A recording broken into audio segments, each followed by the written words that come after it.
Today's episode of the No-Till Market Garden Podcast is brought to you by BCS America. BCS two-wheel tractors power dozens of professional quality, PTO-driven attachments for soil working, mowing, property maintenance, snow removal, and more. BCS tractors are famous for their durability and versatility, with handlebars that rotate 180 degrees for front and rear mount implements. And now, BCS has introduced a game changer in the two-wheel tractor world, Model 770 with hydrostatic drive. Model 770's easy grip lever enables the operator to precisely select ground speed and direction of travel without the need to shift or vary the throttle. This is extremely useful for heavy mowing or snow clearing jobs where constant changes in direction or speed are necessary. Now you can keep the flail mower running at full RPM while you mow forward, reverse, and forward again, all without the need to shift or re-engage the PTO. The hydrostatic Model 770 is on sale now. Check out bcsamerica.com for sale pricing and to find your nearest dealer. That's bcsamerica.com. Today's show is also brought to you by Growers & Co. One of the most exciting developments in recent years is that, thanks to Jean-Martin Fortier, the market gardener, there is now a clothing, tool, and apparel company that was built for exactly the type of work we talk about on this podcast. I know that I've personally grown tired of looking through workwear websites and catalogs built for fishing or carpentry to find what I need for market gardening. So I was thrilled when Growers & Co. came to fruition, and even more thrilled when I tried their clothing. They have done absolutely excellent work. Their clothing is well made and well fitted. The tools are designed by growers and made to last. There is also a magazine that Growers & Co. is putting out twice per year with a focus on small farming, but that also represents the dignity, skills, and creativity required to do this work. They have a straw hat that I'm a little obsessed with. I'm not going to lie, it's even on the cover of my book. I love all of their stuff. Anyway, follow Growers & Co. on Instagram and all the platforms and check out what they have to offer at growers.co. All right, let's jam.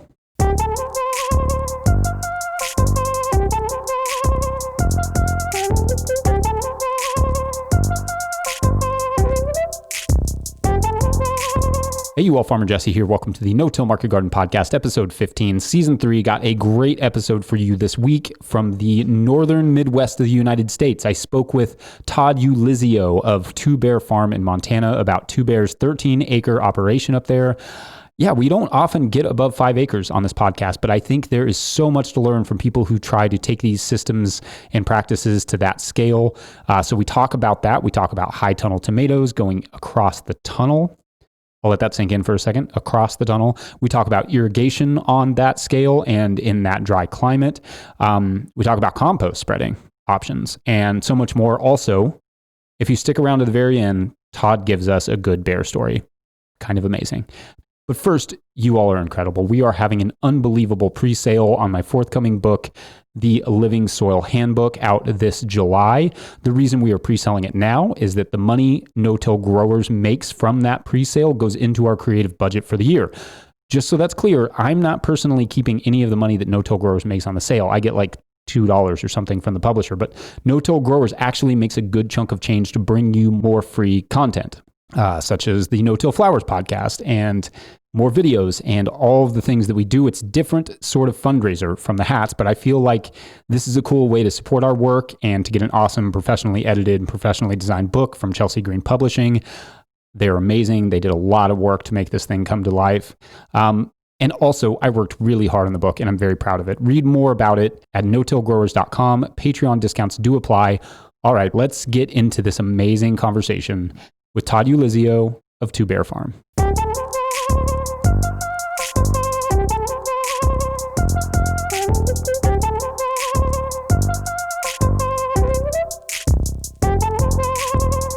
Todd Ulizio, welcome to the podcast.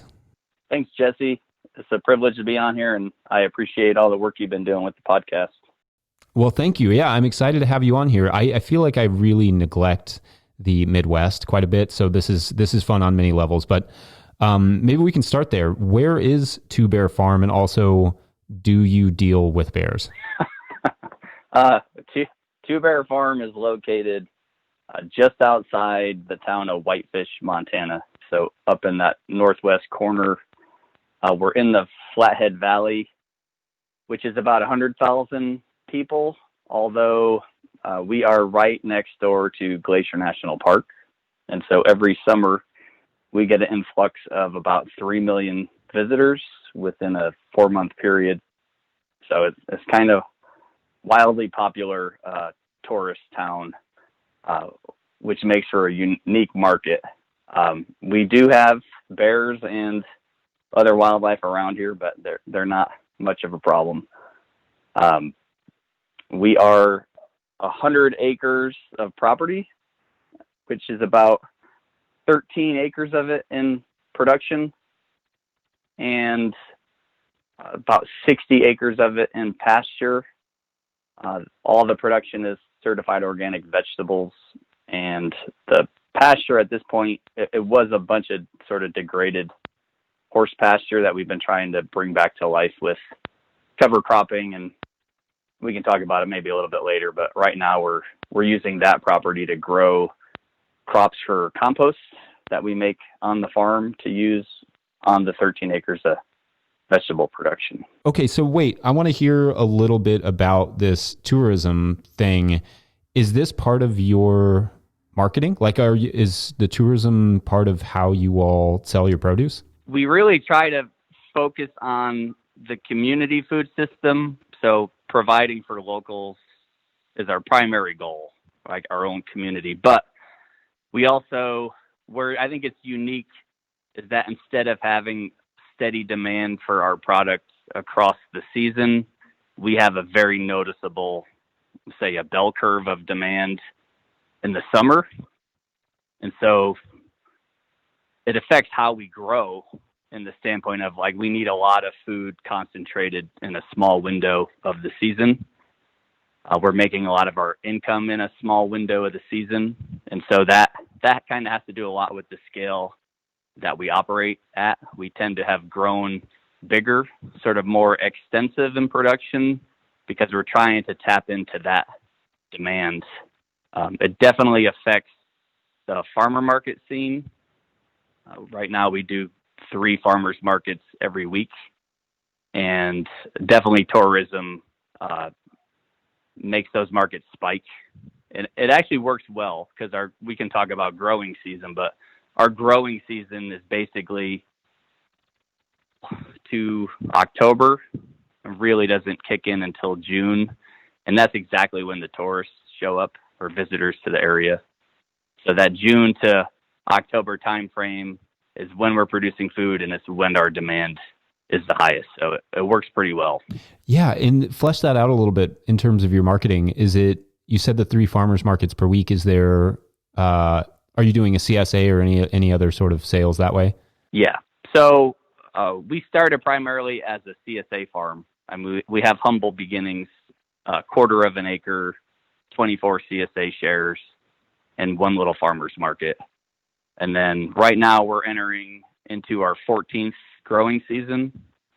So at this point, we do 350 main season CSA shares, which is a 20-week season, runs from mid-May to the end of September. And then we do like a reduced fall CSA, which is only for 50 people. That runs mid-October to about Thanksgiving, so 5 weeks there. We do the 3 farmers markets, and then there's a huge demand because of all the visitors. We also have a ski resort in town, so there's a lot of restaurants. We always faced a lot of demand for our produce from restaurants, but we couldn't handle, just as a farm, the amount of phone calls and the logistics of making that work. So one cool thing that we did is we partnered up with some other friends who are small farmers in the valley, and they started a local food distribution company called Wicked Good Produce.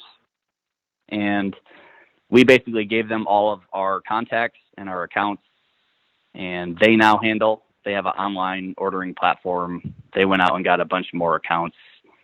So they deal with all the chefs and the restaurants and the markets, and then they now purchase the food from their own farm, our farm, as well as a bunch of other farms in the valley. So collaboratively, we service, I would say, in excess of 60 different restaurants, kind of as a group.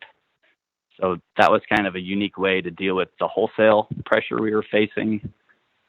And then the last thing we do really from a sales standpoint is we started a year-end stock-up sale, which is about mid-October.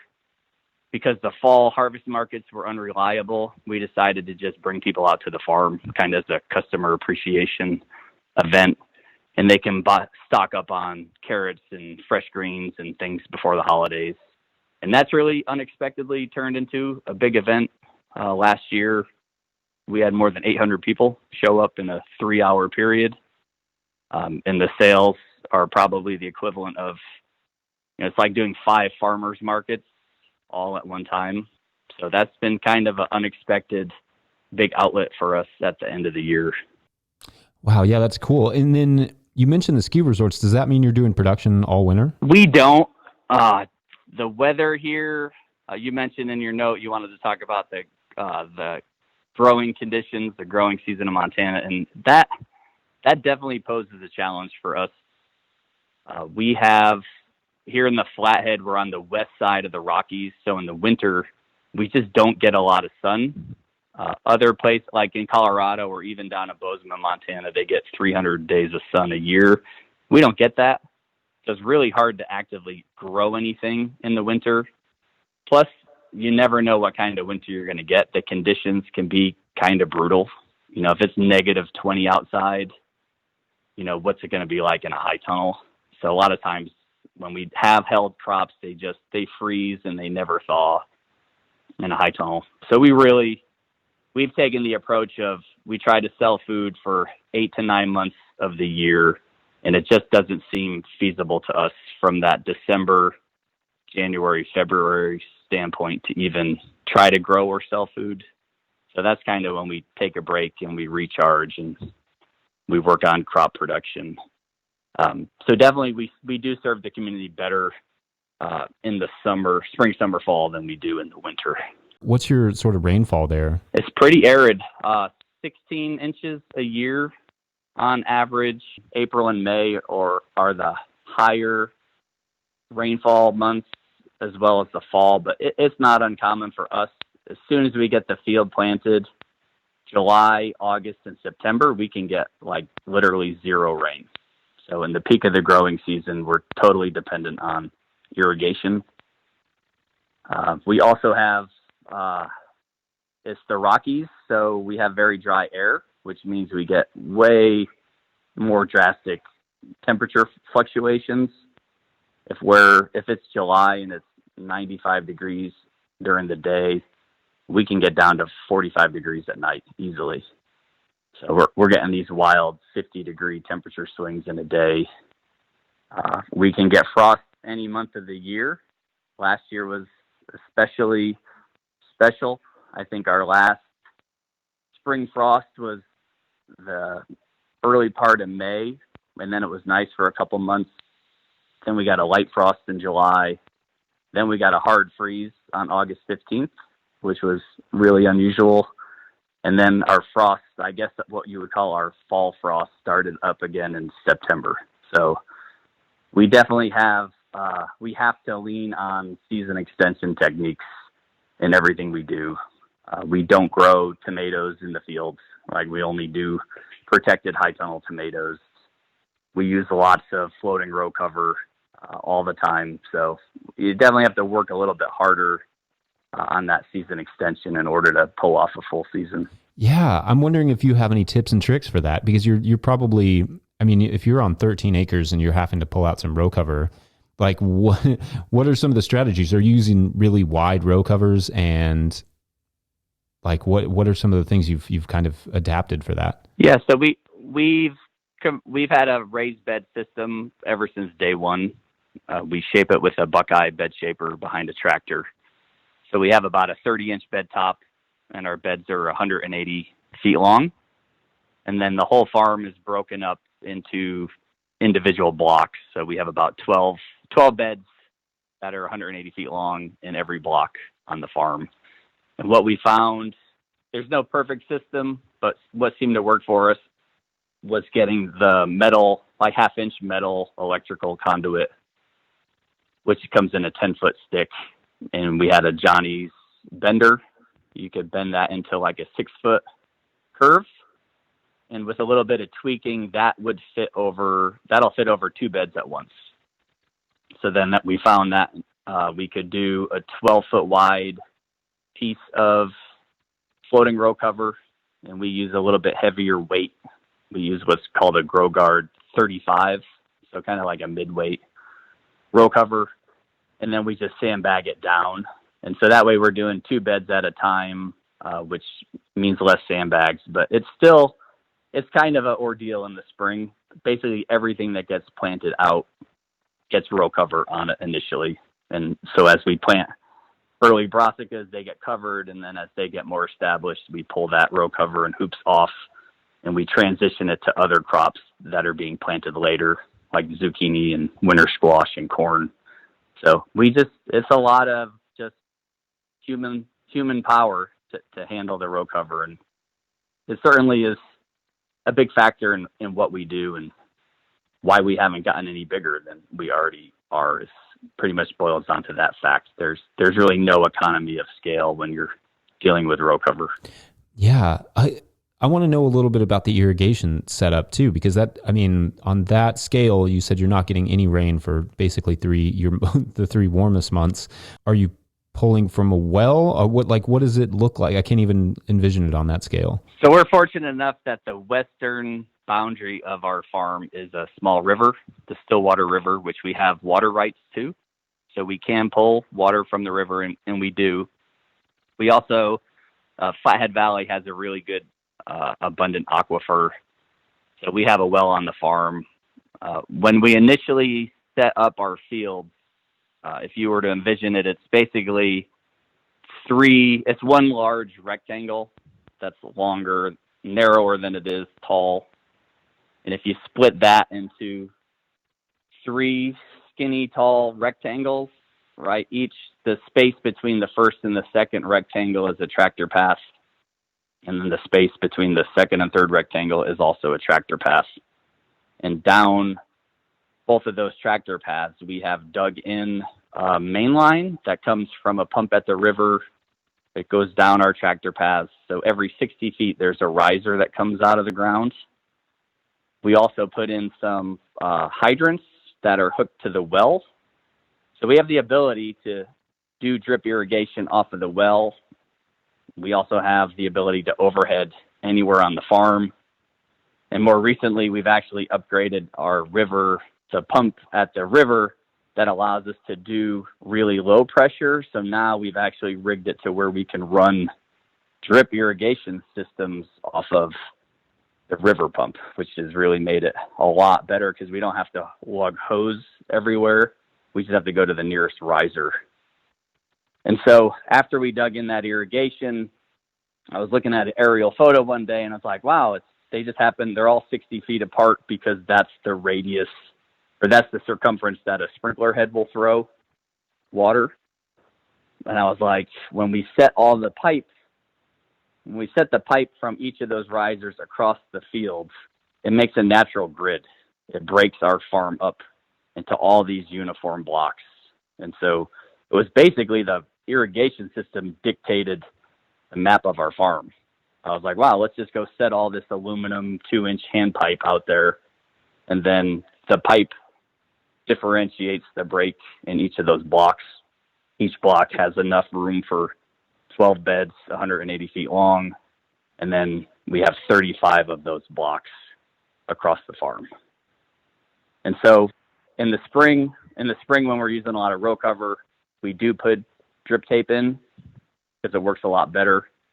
As soon as we get into the main season and we have a lot more crops out in the field, we definitely shift to overhead. The new pump we have is great. It's always pressurized. So all we have to do is walk over to a riser and turn the valve opener on, and we have instant water. Wow, that's great. Yeah. Okay, so I want to talk, let's move into some soil practices stuff, because I want to hear, one of the reasons I thought this would make a really great conversation is that you're interested in and have been trialing some, more no tillage techniques. and low tillage techniques, and you've tried a bunch of different stuff. It sounds like, I want to hear about kind of what you've tried, what has worked, what hasn't worked, what have been some of the challenges with that. Can you kind of give us the rundown? Yeah. I think we've been certified organic since day one. And what's interesting is certified organic is all focused on soil health, but yet we don't really ever talk about tillage in the certification process. So I think what really got me interested in the organic no-till is like the whole discussion had shifted in the past 15 years to really think more about the biology of the soil. And everything we've done kind of comes back to this idea of, the three properties of soil are physical, chemical, and biological. And we always seem to have focused on the chemical, somewhat the physical. This idea that we know tillage is bad for soil and soil structure and soil health, but we never really, I think, the history of this country, we never really thought about agriculture without tillage for the most part. So now that biology has kind of moved to the forefront, that's what appealed to me, is like, we've never done extensive tillage. Even when we were a tillage farm, we tried to minimize our tillage. But as you realize, like, wow, as we talk about bacteria versus fungi, the result of tillage on fungal composition of your soil, it's really hard on that. And so there are a lot of things that were leading me towards, like, how do we manage our soil better, given that we're currently a 10-acre farm with raised beds. There were two events basically on the farm that pushed us to really start to lean into the no-till practices. The first one was, we have all these high tunnels that we use in the spring for greens, and then we use in the summer for tomatoes. We were typically using a rototiller in there. We'd map out the beds. We'd use a Jang seeder to plant our salad mix. As soon as that got harvested, and the same day we'd flip to tomatoes, we'd go in and we'd amend. We'd run T-tape at the base of the tomato plants. We'd put down this landscape fabric, plant all our tomatoes, which we grow across the high tunnel so that the trellis wire attaches to either side of the arch of the high tunnel. So we use kind of the arch to hold up the trellis, which works really well for us. So we end up planting, there's 25 arches in a high tunnel. That's 26 by 96. And we end up with 25 rows of tomatoes. At the end of the season, when we pull the tomatoes out, we pull that landscape fabric out, we'd find that all the soil was, because it had drip on it, most of the soil where the paths was like super dry, almost hydrophobic. And because it's in a high tunnel, it doesn't get any moisture over the winter. There's no snow on it or anything. So I was dissatisfied at the end of the year. We had this like dusty soil, and we would just let it sit there for a couple months. And I was like, we can surely do better than that. So we decided it's a scale that we can manage. Let's switch to the broad fork. We're not going to use the tiller anymore. If we do need to break up anything or make a seed bed, we have a BCS walk behind, and we have a Rinaldi power harrow. So we can use that if we needed to. Then we did everything the same way. But then at the end of the season, when the tomatoes came out and the landscape fabric came out, what we decided to do is either bring in compost and put a layer on, or we bought a straw blower on eBay, which is just mounts to the back of a tractor, and you feed bales into it, and it just shreds the hay or the straw, and they use it for landscaping for when they're planting grass seed. And so I came up with this idea of, we went and bought these really green bales of alfalfa hay from a ranch next door that we know doesn't use any herbicides. And so we chopped and blew this layer of alfalfa all over the high tunnel soil. And then the key for us was we watered it a lot. We have these sort of inverted mini wobblers on the top of the high tunnel that we can water the whole area from above. And so we watered all that in, and we pulled a silage tarp onto it, and then we go away for 3 months. We come back in March. The plant, and when we pulled that silage tarp off, there was still quite a bit of alfalfa, more than I thought would still be there. But when we pulled that aside, it was just amazing the difference. You had this moist soil. You could see the earthworm activity. You could take your finger and like push in there if you wanted to transplant without doing any prep. And so that was the first thing that we were like, wow, this is such a better process. And so we're going on to year 3 now of doing no-till in all. I don't know if I mentioned it before, but we have 6 high tunnels on the farm. All of them are 26 by 96. So they are all now in kind of the standard organic no-till setup. So that was kind of a cool breakthrough. But then when we looked to the field, it's kind of a bigger scale, and it was a bigger issue of like, how do we incorporate sort of the best things from organic no-till? And I mentioned, we have pretty harsh winters. So for us, typically, our snow doesn't melt off all the way until about March 31st. But because of our production schedule and our CSAs and our markets, we need to be harvesting food by mid-May. So there's always this pressure of like trying to get into the field on schedule, but the field wasn't drying out. We have, pretty heavy clay soils here. We have a high water table. And so it's just a real stressor for us to like, we didn't want to work wet soil. And so what we ended up coming up with was like, let's just, typically in a tillage system, you'd like chisel plow and rototill and shape beds every year. And then at the end, you'd knock them all flat to incorporate the organic matter. And then you start over again in the spring. We came up with this idea, like, let's just set these permanent beds, right? Let's never knock them flat again. So we used all the same tools, right? Chisel plow. We pulled beds with a bed shaper. We made these permanent beds, did everything the same, but then in the fall, we just left them and let them overwinter. And the first thing that stood out is in the spring when we went out there and the rest of the field that was flat was super wet. The blocks that we were testing this out in, the beds dried out just in a couple of days once the snow was off, right? Gravity pulled all that water out. And so suddenly we could be in there seeding our early season carrots when the rest of the field was just going to be another month before you could get a tractor on it. So that was kind of the light bulb went off of like, we need to shift in order to deal with our wet soil, our short growing season, and our high water table. Raised beds were the solution. And so that part worked well.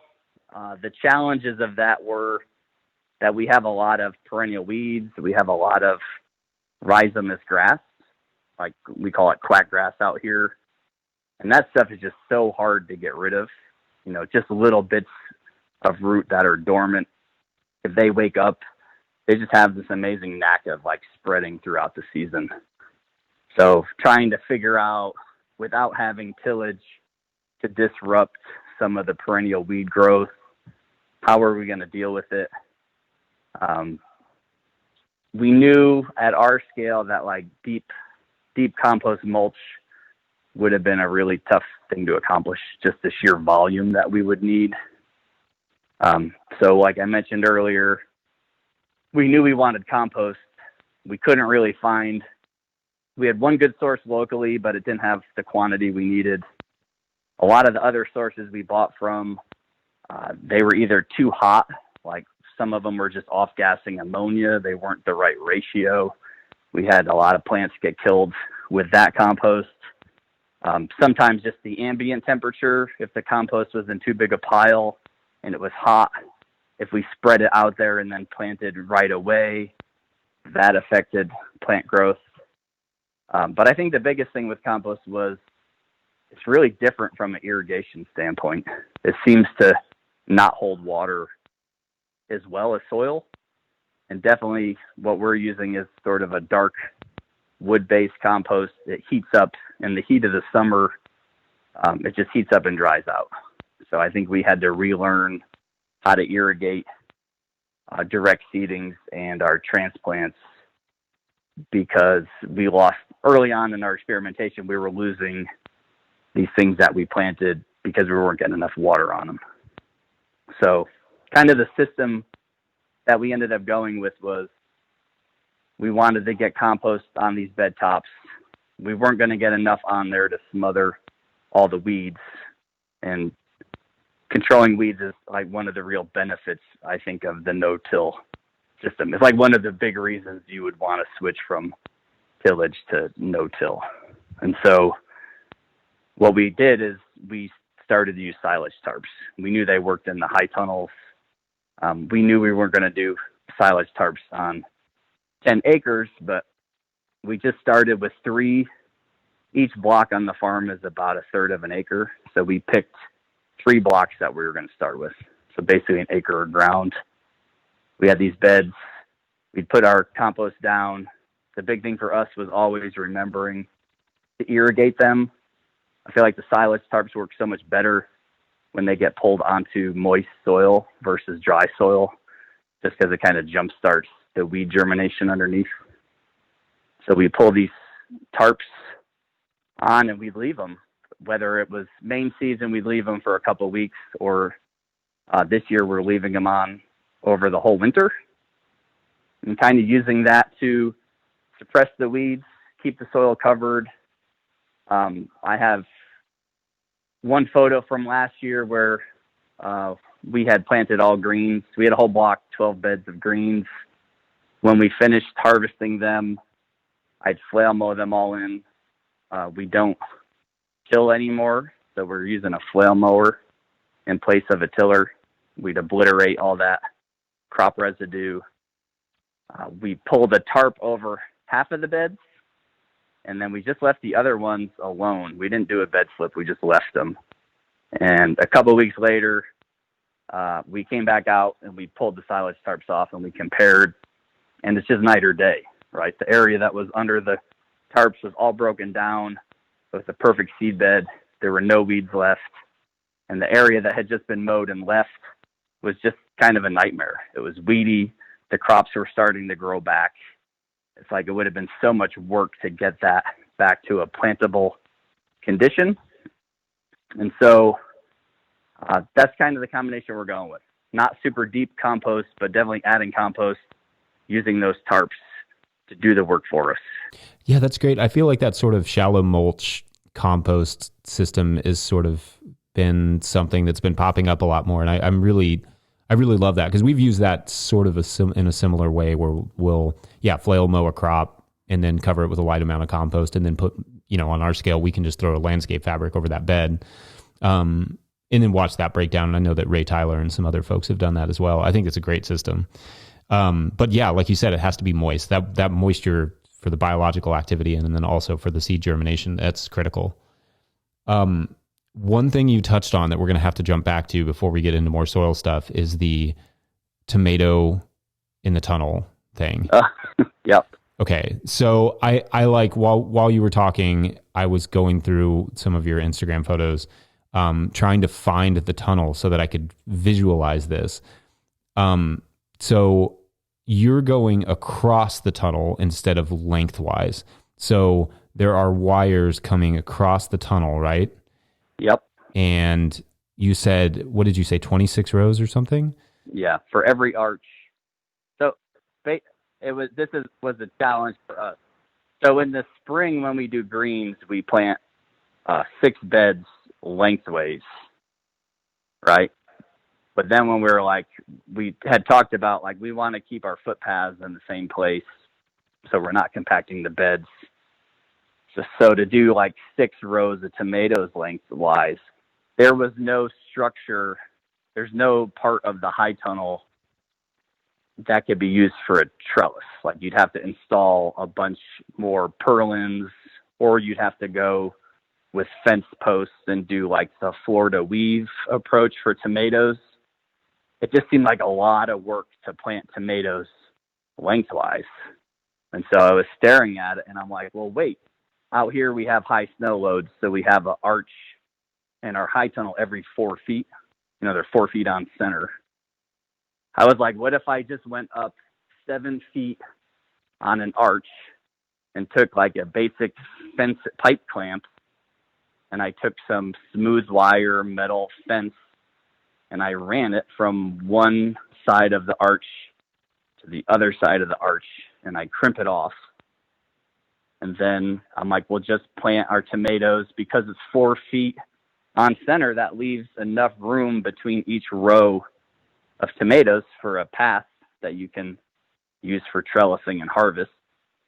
And the beauty of it is we use baling twine, like plasticized baling twine for our trellising. We basically do 2 liters per plant. We grow a lot of like sun gold cherry tomatoes, so we prune those to 2 liters. We throw a piece of twine over, like girth hitch to that wire. We clip the tomatoes, grow all the way to that wire. As soon as they get above that wire, we don't really bother pruning them because that's usually the end of the season. But the beauty is when we pull all the tomatoes off at the end of the year, we just take all of that trellis twine and we push it to one side of the high tunnel like a shower curtain, and then it's there for use the next year.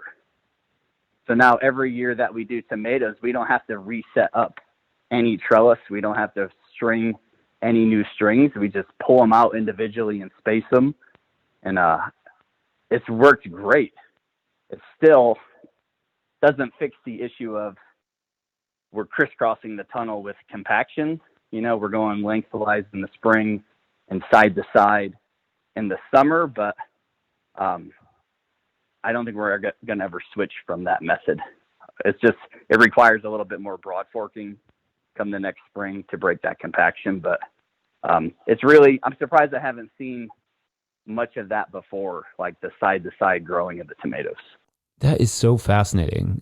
I wonder if you do have any photos, it'd be awesome to get those from you so I could share them, because I can see the tunnel and the side to side wires. And then with the planting, are you still treating those 6 beds as your beds, or are you planting the rows underneath of those wires? Like you said, you're doing it on Correct. a double liter. Okay. So what's the pathway then? Are you just skipping that space? So what we did is we pull a huge piece of landscape fabric to cover the whole. For when we're planting tomatoes, we put one big piece of landscape fabric down, and we have burned holes in it every 12 to 16 inches in line with the trellis wire. So across the tunnel. So we have 25 rows of holes burned in this fabric, right? And we run T-tape, 2 lines of T-tape, 2 lines for each row of tomatoes. So there's a line of T-tape on either side of the stem where it goes into the ground. And that way we can run our drip tape leader along the baseboard, the length of the tunnel. We have 2 pieces of T-tape for each row of tomatoes. And then when we come in with our transplants, we just plant directly into that burned hole in the fabric. So it's super easy. Occasionally you'll encounter the path from the spring, but if you just use like a hori-hori to loosen it up, you plant that, and then your path is automatically just whatever room there is on the landscape fabric between the 2 rows. That's your path. And the way you access every row of tomatoes, we leave a gap on either edge.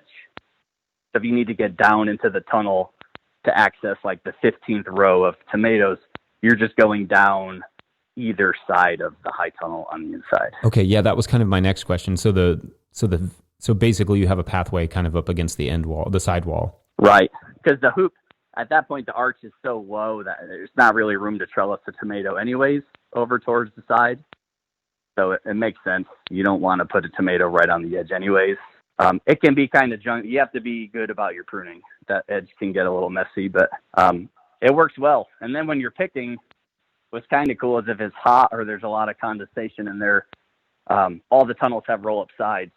So if you go down a row with your lug of tomatoes and you hit the end, you can just set the tomato lug out through the side of the high tunnel and then come around and get it by walking between the tunnels. So it works pretty well. Yeah, that's really fascinating. What an interesting and cool system. Hey, you all, just jumping in real quick to get a word from our sponsors like Tilth Soil. Tilth Soil makes NOP-compliant living potting soils in Cleveland, Ohio, with food scraps they haul and compost themselves. Each batch of soil is tested against the competitors, and the results are in. Plants vote for Tilth Soil. To learn more about their full line of products, visit www.tilthsoil.com. This show is also brought to you by you, the patrons. Our patrons at patreon.com/no-till-growers are the absolute best. There's like almost 570 of you.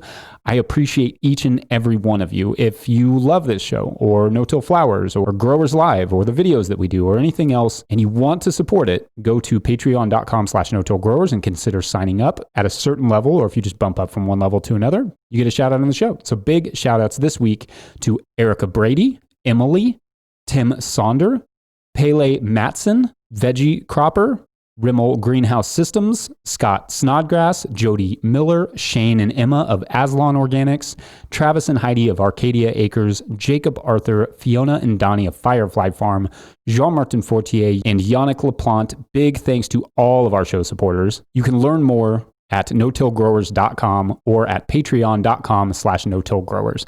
All right, back to Todd. Okay, so let's get back to some soil stuff.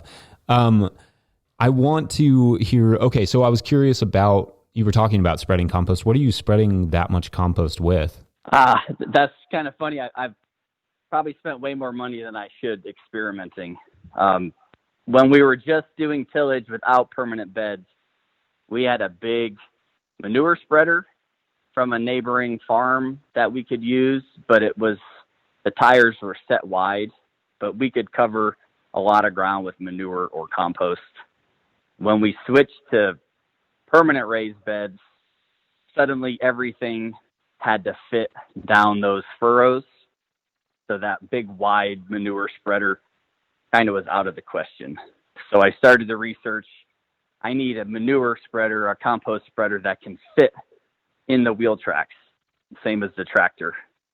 It was right about that time, Andrew Mefford, I think it is, did the book about all the no-till organic farms. And he had a section in there talking about tractor pulled compost spreaders. And I checked into those and I found one that seemed to be best. It was the Earth and Turf 200, which is a pull behind the tractor, pretty small. It can handle like a scoop and a half from a tractor of compost. And then it's ground driven.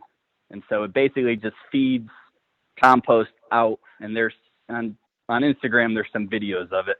It's basically feeding out about a half an inch of compost right onto the 30-inch bed top, and that's it.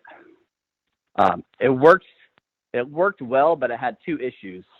One is there's no agitator in it, and so the compost would tend to kind of bridge and bind up, and so you had to have someone walk along the side with like a tool handle or a broomstick and kind of like get the material to flow. So that was kind of a hassle. And then the second thing was, because it was ground driven, you couldn't really adjust past a certain point how much compost you were putting on a bed. Like its maximum amount was like a half an inch. So if you're going for an inch or two, that meant doing like 3 or 4 passes on the same bed, which is still way easier than like I've done the 5-gallon bucket brigades before for compost. Mm-hmm. So it's still a huge improvement over that. But this past year, I was like, surely there must be some way to get more compost on a bed faster. Because if I'm going to do this at scale, that's a big difference. 2 or 3 passes is the equivalent of having it's like having a farm that's 2 or 3 times as big. That's a lot of time spent making multiple passes. So this year I actually found a little manure spreader that's PTO driven, which means I can increase the amount of material that comes out of it while still going slow. And that product was offered by ABI. They make a lot of different manure spreaders, but that one also fits. I got the model that fit in the wheel tracks of our bed. So everything's always scaled to that 30-inch bed top. And what we basically do is we have one tractor with a loader on it, which goes and gets a scoop of compost. It brings it into the field. It loads the manure spreader, which is attached to a very small, like 25 horsepower tractor. That tractor goes down and spreads one way, half of the load. It comes back up another bed with half a load, and then it gets met back in the same path by the loader tractor, which is, in the meantime, has gone out to get another load. So it's this really fast process of bringing the material in and getting it spread. It's one of those things about having tractors on the farm that I think is important. I think like the human effort, you hear a lot of on the podcast, it's like, it's a lot of work to spread compost by hand, whether it's wheelbarrow or buckets. And you hear more and more that there's small farmers out there they're getting tractors primarily for that function of material handling, like to help ease the physical burden of moving all that compost around. And so we've tried both of those pieces of equipment right now. I kind of like the way the manure spreader does it. I guess it would depend. Early on, if you're trying to get a lot of compost down, the manure spreader works better. But if you're established as no-till, and maybe you're weaning off the amount of compost you want to use, and you're just sort of doing maintenance amounts on top of the bed, that's where I think that earth and turf model would shine, just to add in every year 1 more inch on top.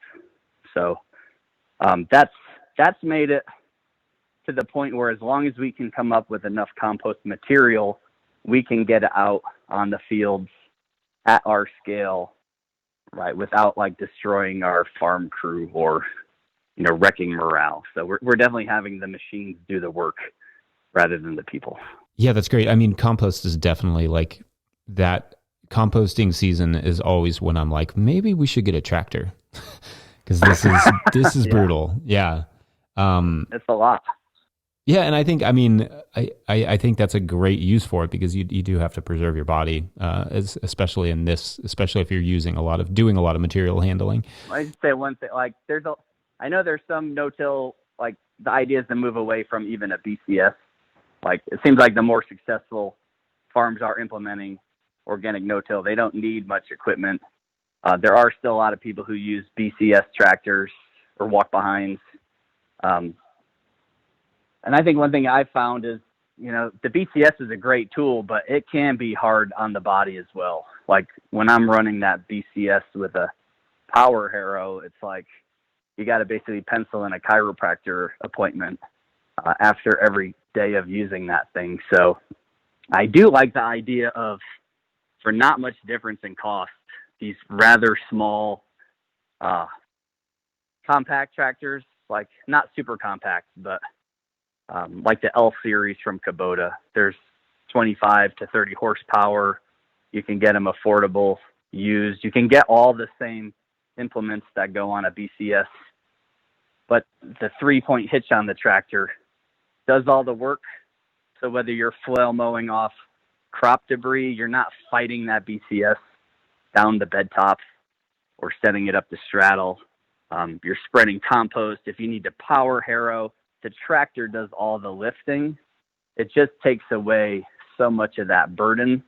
And so I know there's some farms, I can't remember, one of them I don't know if it was Clay Bottom Farm, somebody switched to a small tractor, and I kind of am curious if that's going to become maybe a bit more common. We'll see that moving forward, of maybe people going with a small tractor rather than a BCS. I think it depends a lot on your scale, obviously, but also just like where your farm is. I feel like there are a lot of places on our other farm that a tractor wouldn't have really made sense. I would have had to redesign our entire bed system. The BCS is nice because it's so maneuverable. Right. But I'm also very good friends with my chiropractor. So But no, I mean, I don't think it is inherently like a tool that hurts your back, but I do think that it is a very physical tool especially on a scale like that, especially if you were doing something like several acres. It can be kind of brutal. But yeah, I mean, it's cool to see like different people adapting different styles of tractor. Yeah, it's every farm has its own, every farm's different. We all have overlapping goals, but at the end of the day, every farm has a unique set of goals it's trying to achieve. So some people don't like tractors. A lot of people who didn't grow up on farms, it's intimidating to try to figure it out. So yeah, there's lots of different, I think, solutions for the same issue. Yeah, and the other thing that comes along with tractors that doesn't so much with something like a BCS is the maintenance. I think that's a really intimidating element of it to me, especially somebody that didn't grow up on a farm, or as somebody that didn't grow up on a farm, is the maintenance element and needing to move that tractor back and forth to take it to somebody or have somebody come look at it. That part is a little bit intimidating, I think, when you're first getting into tractor work and that sort of stuff. And it's maybe less intimidating with the BCS because you can take it to small engine repair people pretty easily. Right. Well, I think that's the beauty of the whole model that you talk about is it's very approachable. If our goal is to get more young farmers on the ground making a living, like that's the beauty of that system. Is that you don't need to come from a farm. You don't need a lot of access to land. You don't need a lot of access to capital. It's kind of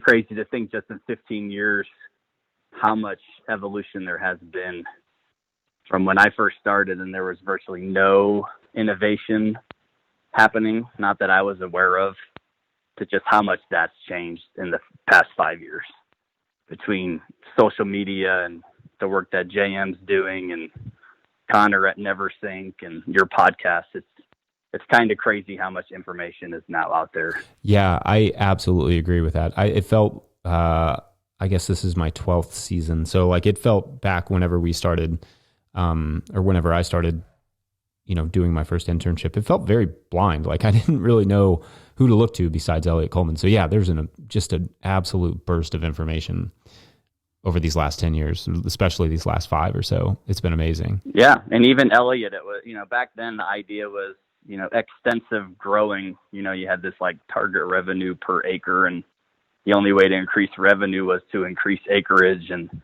that's kind of been flipped on its head now. Now it's very much the discussion of bio-intensive. So it's kind of been fun to have a foot in both worlds, right?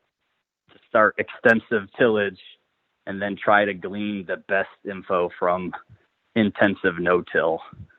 And how do we factor that into a farm, and what are our goals? One thing I think is interesting is like some no-till growers are like, if their goal is to just try to have a viable farm, they're limiting the crops they're growing to the very fast growing, easy to flip, short days to maturity crops like salad mix and radishes and arugula, which makes perfect sense, when you're looking at the viability of being a new farmer. But then we're in this situation where it's like we're trying to grow a community food system, and when we try to flesh out the offerings, like who's going to grow the broccoli and the cauliflower, and for us, carrots are just this. There's this insatiable demand for carrots from our farm because I think they're the one crop that is so different from what's in the grocery store that everybody picks up on it. And so right now it's super cool, but our carrots from our farm are served in the public school system for snack time. And like kids are all excited about 2 Bear carrots, and it's such a cool thing that like, it's like I wouldn't ever want to just look at it financially, right? If our goal is to build a community food system, right, we're never gonna turn our 10-acre farm into like a 1-acre no-till. That was never the intent. It's kind of like, how do I achieve these bigger goals, grow these longer data maturity crops, knowing that they're not as profitable, but that they check some other box. And like, so as I'm scaling up to grow carrots, I think last year we grew 80,000 pounds of carrots. Like, how can I do that, but still use no-till practices as best as I can? Like, how do I use that compost, those permanent beds? Can I use silage tarps? Right? If I can't get silage tarps out there, we've always used a flame weeder, which kind of can help us deal with weed pressure to some degree, but it's kind of been like walking that line of borrowing from no-till, putting it into the scale that we're at with the goals that we have.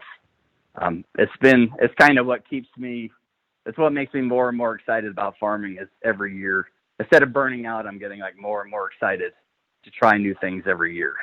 Yeah, that's super cool. I want to know, what are you seeding your carrots with? Do you have something that's on the 3-point hitch, or are you doing like 5-row jang, or what's your carrot seeding situation? When we first saw like carrot demand really ramping up, we were like, well, and again, this is before deep mulch was even talked about.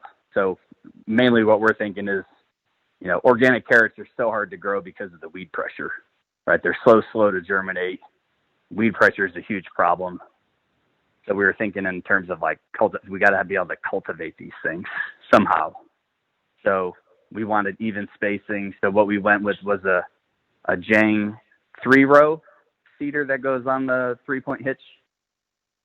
So we have three rows that are about 9 inches apart on that 30-inch bed top. And then we went and we had this old 1964 International Cub tractor that actually my father sent out to me from the farm I grew up on. And so it's like a really inexpensive tractor. We bought a basket weeder from Budding, which I think Tillmore now makes them as well. But it's just, if you've ever seen, it's just these wire basket. It almost looks like a little stirrup hose for weeding in between the carrot rows. And so early on, we set up for 3 rows in a bed. We would basically seed with a Jang. We'd wait it takes 11 days to germinate a carrot out here. So we seed, we water it in, we let all the weeds germinate.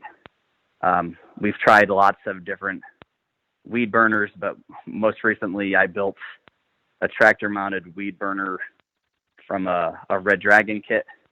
So we come in on day 9, we flame weed off all the weeds that are growing. 2 days later, the carrots pop up and they're on like a clean bed top, but there's always the second and third flush of weeds. So we come in with that basket weeder. That gets rid of most of the weeds that are between the row, but it still requires a lot of hand weeding to get the weeds that are in the row. And so as demand for carrots has gone up, it's kind of a tough crop to hang your hat on because it's one of the more labor intensive. And we're mechanized somewhat, but not totally. I mean, we still harvest by hand. We use an undercutter. I mentioned we have clay soils. They tend to be prone to compaction. So we can't just pull our carrots out by hand. And at our scale, we just use an undercutter bar and then we barrel wash them. But the idea of moving to trying to use compost to handle that weed pressure in the future is kind of a big thing I'm going to start working on, trying to make sure I can get good carrot germination in compost, because I know that can be somewhat challenging to figure out, how often and how much to water. But that's our system right now. I just talked to someone in the school system the other day. They want more carrots, but it's funny. It's like we don't want to grow on any more beds. And so I'm thinking like, well, we could grow more intensively. Like, what if I added a 4th row to every bed top? I could add 25% more carrots. But when you're mechanized, that poses a whole new issue from tooling, because like I only have a 3-row seeder.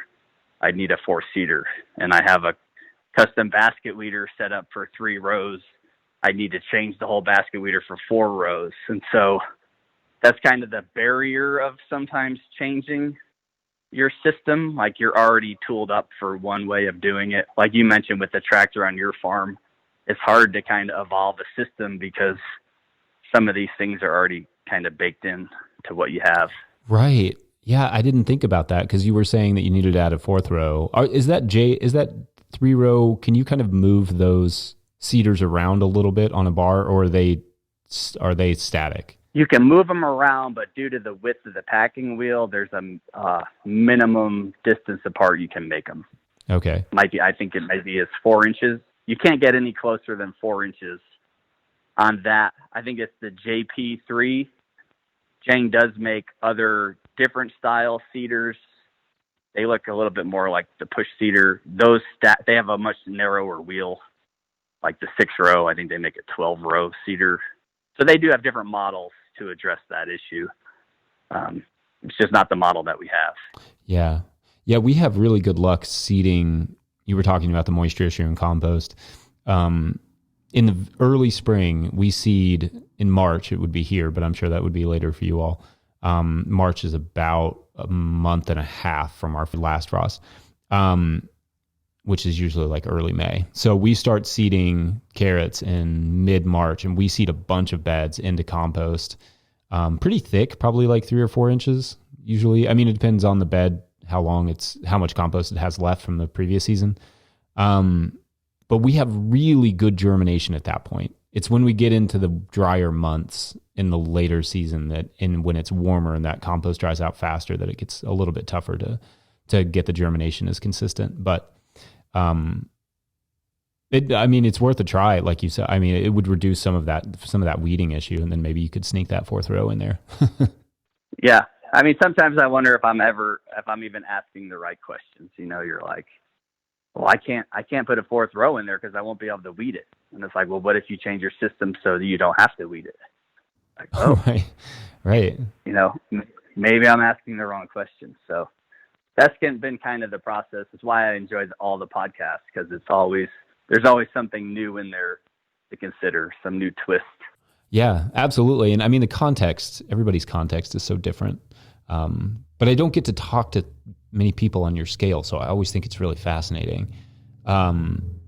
What are you doing about path management? So for the furrows, we do have a implement called a multivator, which is it's a high clearance toolbar that has 2 little rototiller heads on it. They use it a lot in the potato and strawberry industry. So we can literally rototill just the furrows, like 18 inches wide, and it's a high clearance toolbar, so the bed and the crop in it passes underneath the toolbar. So that's like our most drastic thing we can do. It's been interesting to think about soil biology and the idea of having a clean field. It used to be the mark of a good farmer to have like perfectly clean fields. But then you start to take these soil workshops and even just the concept of no-till or conservation agriculture, where we're trying to disturb the soil as little as possible, keep living roots in it at all times, keep the soil covered. I've been mowing more and more because I'm like, do I care about weeds? So long as they're not interfering with the production and they're not harboring disease or pests and they're not setting seed, like I'm kind of pondering that idea, like, are they actually more beneficial to leave them in place and just keep mowing them, right? Rather than hoeing them or tilling them out. We haven't tried mulch in the pathways, just again because of our scale. So right now it's a combination. For the most part, we're mowing them in place just repeatedly. It goes fast. Anybody can do it. I feel like it's you're kind of mulching in place as you mow. A lot of times when we'll weed, same thing, we'll drop the weeds into the path and that will kind of dry into a mulch. We don't, other than that, it's either the multivator or mowing at this point. When we get to the big tractor paths, same thing. It's so hard. I like to have them grow into perennial vegetation, but they're also a reservoir for that perennial grass. And so that's a dilemma. I know even JM rototills around the edges of his bed for that same reason, to fight the advance of these perennial grasses. So what we're going to try to do is get a lot of that grass out. It tends to hide, though, around the irrigation risers that come out of the ground is like the safe zone where the grass establishes. And then that stuff can put on like 30 feet of rhizome in a year. So it's like trying to control where the perennial grass is. We have been actually using old silage tarp, and cutting big squares of it and dropping it over, cutting out for the irrigation riser. And so we're like tarping this big area around each irrigation riser to get rid of that reservoir of perennial weeds. The hope is to get it planted into some perennial cover everywhere so that we can just mow it. Right now, if we have to till it, it's okay, but then if it rains, it's just muddy, or if it gets too dry, more than anything, it's dusty. And so as we have like 2 golf carts and 2 of the small, like white mini trucks, like a Suzuki mini truck we use for hauling a lot of our produce. That soil gets so pulverized in the past, if it doesn't have vegetative growth on it, that then that dust kind of blows all over the vegetables. So the goal is perennial seedings around the outside of tractor paths. And then I don't have a solution for the furrows at this point. I think I'm going to stick with mowing as much as I can. Yeah, living pathways. It's like inadvertent living pathways. Yeah. That's kind of, we're setting up our new farm right now, and I'm going to do a bunch of living pathways, and I may regret it, but I'm going to try to just go as much living pathway as I can, because it just takes a lot of time managing your pathways, and they don't have any, economic benefit. And also, like the mud issue, mulching's great, but like we're kind of in the same boat where it's a little bit harder for us to get enough mulch for our scale. And, wood chips, and, maybe that'll change one day, but for the moment, it seems like our best option is, get a mower and hit the paths. Yeah. I mean, if I were an engineer, I'd take that multivator concept with the 2 little rototiller heads, and I'd build them to have little flail mower heads. So you could just tool around and mow both, each tractor path in a pass, you could mow whatever's in there. And just that way it's always covered. It's not producing seed. Hopefully it's not spreading into your beds. Even the people who have tried living like clover, you have to deal with the creep effect of it. And I don't know what if there's a perfect solution out there yet. No, I know that we did a little bit of edging last year, and that seemed to help. Just we actually used the weed whacker and did a little bit of edging, but that's kind of tough on a large scale. Maybe there would be like I don't know, if somebody got really ambitious, they could figure something out there. Yeah. Call farmers friends. Tell them that's the next thing. Yeah. Pathway management, y'all. Todd Ulizio, thank you so much for your time. Thank you, Jesse.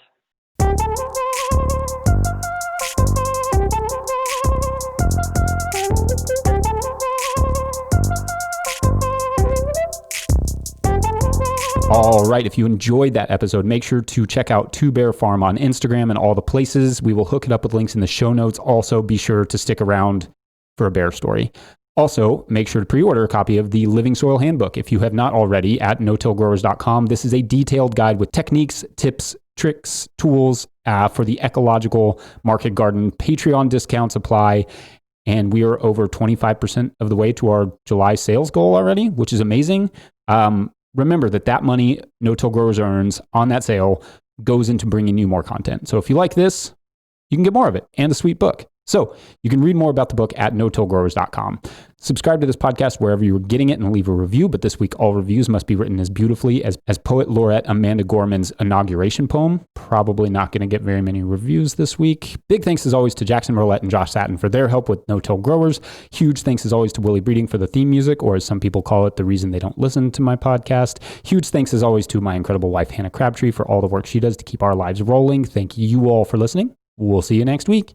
Bye. I actually do have a good bear story. So about 2 years ago, we were hosting a farm dinner fundraiser here at the farm, and there were about 100 attendees. And I took a field walk before the dinner with about 80 people, walking them through the field, talking about our practices. And right in the middle of it, this huge female grizzly came up out of the forest by the river, right out in the full view in our pasture, and proceeded to walk across our pasture for about 5 minutes, right, 200 yards away. And it totally destroyed the tour. Like, we didn't talk about farming after that, but it was super cool. It was literally the first grizzly bear we've ever seen on our farm, and it just happened to show up right in the middle of a farm tour. So I couldn't have planned that any better myself.